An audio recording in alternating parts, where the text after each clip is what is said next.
All right, so if you thought the mammoth story was disturbing, then you're really in for it with this story. So now we're in South America, right? Because the Incas were a indigenous tribe that lived in South America, and these mountain climber guys are gonna come across a person. All right. Now the reason this one's going to be perfectly preserved like the mammoth is it is on in ice because it's a mountain, so obviously mountains are cold like Mount Everest.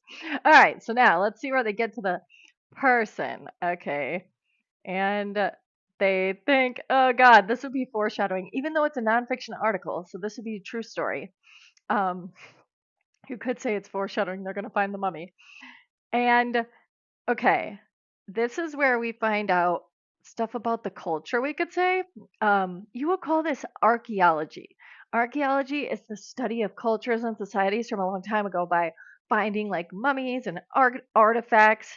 I'll put that here to jog our memories because a lot of artifacts, really old relics from a culture, a culture or society that no longer exists. Because technically, well, I guess you would call the Constitution an article. So it could still exist. Let me edit this. An artifact, a really old relic from a culture, we'll just say from a culture or society. So that society could still be in existence and it could still be an artifact. So that's what they're going to find here. All right. And we want to know why it's significant. My typing is really bad today. All right. Um, so one reason, right, it's significant is this is what we would call a really old piece of culture that now they can study. I'll do this later. Okay. Um, and we can also say, why is it important? Oh, ha! She's the first frozen female mummy. And we can say that makes it more. And here, okay, now they're wondering what to do, right? So this wouldn't be so much for this question here. So this question wants us to explain why the discovery is significant. You guys could really put anything, well, not anything, obviously, but you could say the discovery of the mummy is significant. An excerpt from Discovering the Inca Ice Age, My Adventures on Ampado, because, oops, now it's not going to let me write it at all. I'm going to have to figure out it. We could say because, let's think, because it is an ancient artifact, or you could say ancient discovery, or you could say it is an important discovery because it is very old and it is perfectly preserved. So scientists can study it. And then we'll think other ways we could put this. All right, so now I have it open in a Word document, and we're going to talk about why it's significant. So I would start it in the excerpt from Discovering the Inca Ice Maiden, My Adventures on Ampado. It is significant when the climbers, and I would put a comma here because I'm starting with in the da da da da da, comma. It is significant when the climbers discover the mummy because it is the first female mummy found. Wait, I'll say Incan. It is the first female Incan mummy found. And that is why we would say it's significant. So we can really, when we want to put this, let's see. Let me move my face here. We can say something along the lines of researchers can use it to learn more about the Incan society because there are important artifacts around this. Oh, wait, let's use a direct quote. So, our direct quote A frozen body is like a time capsule, which allows scientists to look back into the past and find out things difficult to know otherwise. So I'm going to use this exact quote. When the men find the mummy, they say, or wait, when the men find the mummy, um, the speaker says, because the protagonist, well, nonfiction story, but it's coming from his point of view, because he's saying the speaker says, um, wait, it was a frozen body is like a time capsule. A frozen body is like a time capsule, which allows scientists to look back into the past and find out things difficult to know otherwise. All right. So, and that would be lines 13 to 14 there. And that's how I'd cite it. And then I want to explain my quote. So you don't just want to plop a quote there, right? You got to explain it. So I could say, that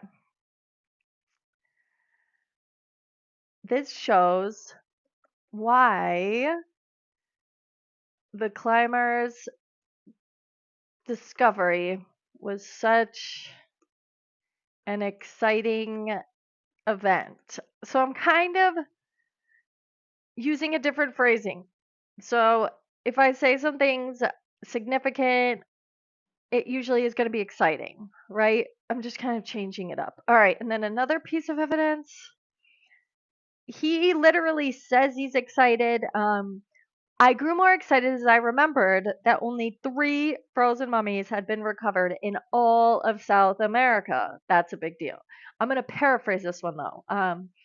So I could say another detail from the text that shows the discovery was significant is when the speaker says only 3 frozen mummies had ever been discovered in South America, and none of them had been female. So I paraphrased and added the female part. So I could say this discovery was significant because it is very rare that researchers get this unique look into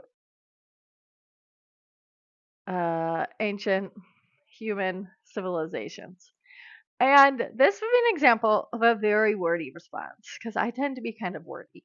But you wouldn't need to be this detailed, okay? In fact, you really don't need this final sentence. I like to put it because I feel like it gives it a nice summary. So what I've done, I've made a paragraph and I answered the question, why is it significant? It's the first female Incan mummy. I might even now I kind of want to tweak it. Because down here we said how it was rare.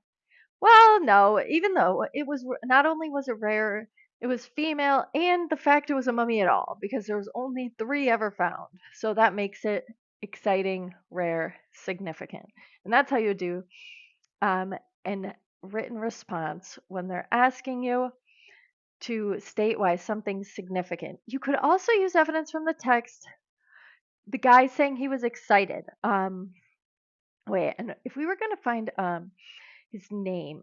So this guy Johan wrote it, and he's with another guy Miguel. So I guess you could call him Johan if you wanted to, or the author, or the writer, or the speaker, however you want to say it. And all right, another way we would know this is a significant find that he's concerned with how he's going to get it out. So down here, right? I wondered what to do next. If we left the mummy behind in the open, the sun and the volcanic ash would cause further damage. So you could use this as an example of evidence. And I'm going to put here other examples of evidence. So you could say another example that shows the mummy was important is when the author worries about how to get the mummy off the mountain. If something is of little value or importance, people would just ignore it and leave it on the mountain, right? So, this is an example of the obvious almost. So, sometimes when you're looking for an example, it seems like it can be tricky because it it seems obvious, like, well, duh, if something's valuable, they're not going to take it. But you can use this to back up your reasoning. It's just our interpretations. So we could say if something is of little value or importance, people would just ignore it and leave it on the mountain. The fact that the author is concerned with the safety of the mummy shows her value. And that is how we would another example of textual evidence for why the mummy and the discovery is important.